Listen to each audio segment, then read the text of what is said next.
Welcome back to DBC number 2. Today we are continuing with motivational interviewing.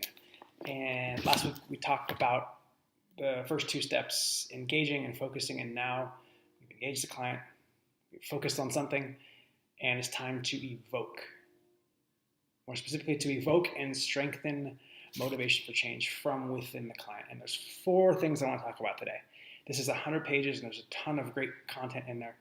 If I had to boil it down to 4 things that I found the most interesting or important, number 1 is this idea of ambivalence and how it is expressed in the client's language. Number 2 is what to do with it. So what is it, and then what do we do with when we hear these different types of speech from the client? Number 3, this idea of resistance, which was my complaint about the motivation interview from the last time. Is like not calling it resistance, we're calling it resistance. Why? And we're talking about that's the best part. And number 4, the magic of hypothetical thinking and what to do if someone is asking you for what should I do? I don't know what to do. I know it's important. Those are the 4 topics today. So evoking, number 1, ambivalence. Ambivalence, again, is this idea that there's a committee in the client's head which is giving them reasons for change and for sustaining what they're doing. And these are expressed when they speak to you as 2 things that they call change talk and sustain talk.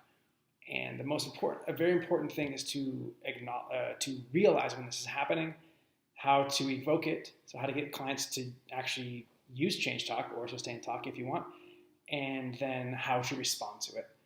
So there's a metaphor of when clients are thinking about changing, mountain. So there's 2 sides to a mountain, right? There's a preparation and then a mobilizing. So the preparation side of the mountain is expressed in the acronym of DARN. So D-A-R-N. The clients will express their desires for change, their ability to change, their reasons for changing, and their need for change. And this is just getting ready. So think about this. Desires, like I want to quit smoking, or I can develop an exercise plan to get in better shape. A reason, it would be if I stopped smoking, I would be able to be around longer for my grandchildren. That's a reason from the client. Or a need. I need to quit using heroin. So think about these. This is all good. If we want towards change, this is all change talk, which is a client's speech, which is oriented or arguing for change. But they're preparatory. So think about this. So we'll talk about the mobilizing change talk, which is so DARN, right? DARN and then CATS. Kind of cheesy unless you're into CATS. So CATS stands for commitments, activations, and taking steps. So think about how these would say, I will quit smoking, as opposed to I need to. I will is more of a commitment, right? See? Activations, the client's actually getting themselves ready, and then taking steps. I bought nicotine patches and I did a bunch of research on smoking cessation, and I'm developing a plan for what I'm going to do. That's different than I want to change, I want to stop smoking, or I want to be around for my grandkids, or even I need to. So there's kind of steps being even taken there at the end. Really cool. So sustain talk, those are all change talk. Sustain talk can take all those same things, those darn cats. Let's say desire. I love it how it feels when I smoke. Like I don't want to stop. Like it feels good. I know it's bad for me in the long run, but so there's the change talk, and then sustain talk will come back in the same sentence. I know it's bad for me in the long run, but I don't see the effects in my day. I feel actually really good.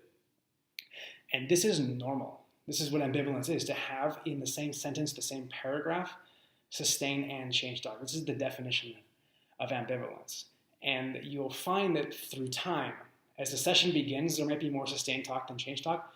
But if you're a good motivational interviewing practitioner, that will actually, they have a graph where like as the time goes, the change talk becomes, let's say 2 or 3, even a 3-to-1 ratio against sustain talk. So that's what ambivalence, how it's expressed verbally, what to do with it. So again, we go back to this concept of ORs, which is open-ended questions, affirmations, reflections, and summaries. So with the questions, open-ended questions, there's 2 main ways that we could do it. You want to have them give you examples or to say more. Oh, like I want to stop smoking would be a desire change talk. Stopping smoking is important to you. Can you tell me why that's important to you? Open-ended question, elaborate, boom. So the more change talk will come. And the idea is when you get more change talk, keep it coming because we're oriented towards change. A really cool thing, if they're kind of maybe struggling a little bit, is to have them establish a scale on 0 to 10. How important is it to you, let's say, to quit using heroin? And then they'll give you an answer. Let's say they say, oh, it's a 4. And this is a brilliant distinction that they have, which let's say a non-motivational interviewing practitioner would say like, oh, one response might be, a 4? You're a chronic heroin user. You've done ridiculous stuff to your family, and you've stolen from people, and this is only a 4. You're ruining your life. You're lecturing them. Eyes guys ever, you're against them. So think about this. What about, instead of telling them, oh, this should be a 10 to you or a 9 to you. Okay, you said it's a 4. Can you tell me why it's not a 1? So they're going to give you the reasons that are already in their head of why it's important, what their desires. So we want to listen for that change talk, right? So their desires or their needs or abilities coming out. Awesome distinction. So whatever they say, why wasn't it 0? So if they said 0, people psychologically tend to stray from a 10 or a 0 no matter what. I mean, say you'd probably get very few zeros, but maybe you do. Why wouldn't it be a -1? Maybe that's something you could say. So that's what to do. And additionally, you want to reflect the change talk, and it will keep it going and going and going. Number 3, this is the big one for me, the idea of resistance. That was my problem with something. People are resistant. Brilliant distinction that they make in the book is that when we say that they are resistant as a counselor, you're externalizing. You're saying, well, the problem is them. See, they're in denial or they're whatever. It's pathologizing the client. It's something wrong with them, as opposed to internalizing as a counselor and saying, well, what could I be doing differently? What can I change to make this a better situation, to make us more successful? Amazing. They don't explicitly mention that, but that's what they're saying. And they said that resistance, so we don't want to pathologize a client, but what they were calling resistance previously was actually one of 2 things.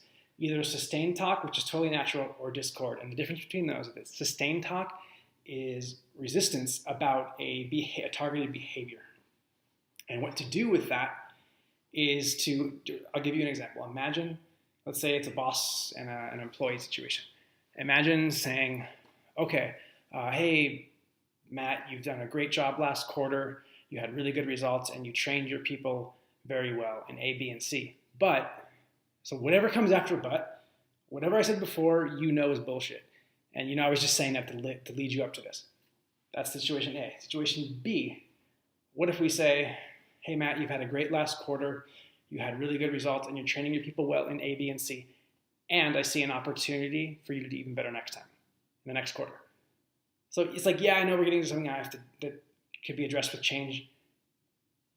And I want to say but the transition is much smoother. There's more momentum to this sentence just by changing. Everything's the same except for but and and. So that is what to do with sustained talk, which with the behavior. The other type of resistance is discord, and that is a problem with the relationship, not the behavior that they're having. So they might say, who are you to tell me to change? Or you're wrong is something that they would say. Again, that's can probably be avoided if you're never telling them what to do, which you shouldn't be in the first place.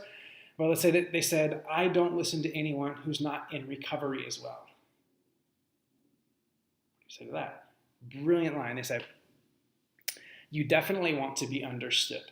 So let me listen to you instead. No, don't listen to me. I don't want to talk. Yeah, right. So then an amazing reframing of resistance is either going to be some sort of sustained talk and or discord. And then in either situation, it's like, well, what can you as a counselor do different? Not what can they do different. So there's this idea that hope and confidence are also good for change. And there's a situation where maybe someone has realized that, yes, this change is important, but they have low confidence in their ability, change talk, or sustained talk, I can't quit smoking, right? A couple of really cool techniques, and we're almost done here. So one would be to have them write a letter from their future self. So what I would like, if it's okay with you, again, always asking permission to do things, if you would write a letter, imagine yourself 3 years in the future from now, and write a letter from that self where, let's say, whatever we're talking about, whatever you focused on to change, that's all gone. Every roadblock has been removed, and you've made the change in every single way that you want to. What does your life look like now? Right? And even put a date on it. I don't say this, but I like the idea of a date. It's January 1st, 2018 right now. Let's say it's January 1st, 2021. What does your life look like now that you've made this change? And I want you to write a letter to your current self, back to today. Awesome. You're making them visualize the victory, and their mind will hopefully fill in some of the gaps of how they got there. Really cool. Another one was this idea of the consultant, and this was like really cool. You've got to have good rapport established, but let's say you're struggling with the client, like, you're not getting anywhere. Again, ask for permission. Would it be okay if we were to try something? Because I think you might learn something. Would you like to be, just for a minute, my consultant? And you would have them actually move their seat, like get into a different chair, and then you would turn and talk to them over here. Hey, I'm having a little bit of a trouble, or we're not really moving with John. What would you recommend that we do differently? Because I've seen some signs that maybe he doesn't want to change or doesn't, but what do you think it is that he needs? So you're having them, you're doing this hypothetical, and the way that the way that you word it is very hypnotic, and you're making them imagine, and they're changing their own roles, and all this really cool stuff is going on. Awesome. And then, so let's say someone still wants you to, like, I need this advice from you. So the idea is EPE, to elicit, provide advice, and then elicit again. So the format there is, what should I do? I don't know how to quit smoking. Well, what elicit from them? Number one, what can you tell me? What do you already know about smoking and quitting smoking? Reason for doing that is because when you tell people things that they already know, they glaze over, like I said, and they're not going to listen to you. So tell them they tell you everything you already know. Great, boom, provide with their permission. Is it okay if I provide you? Did you know that you mentioned that you tried quitting once before? Did you know that most people that quit smoking, actually it takes them 3 attempts before they finally quit smoking for good? And there's embedded commands there if you're into that. And then elicit back from them, what do you think about that? Boom. So you're actually you can insert advice into there with summarizing what they're saying and everything.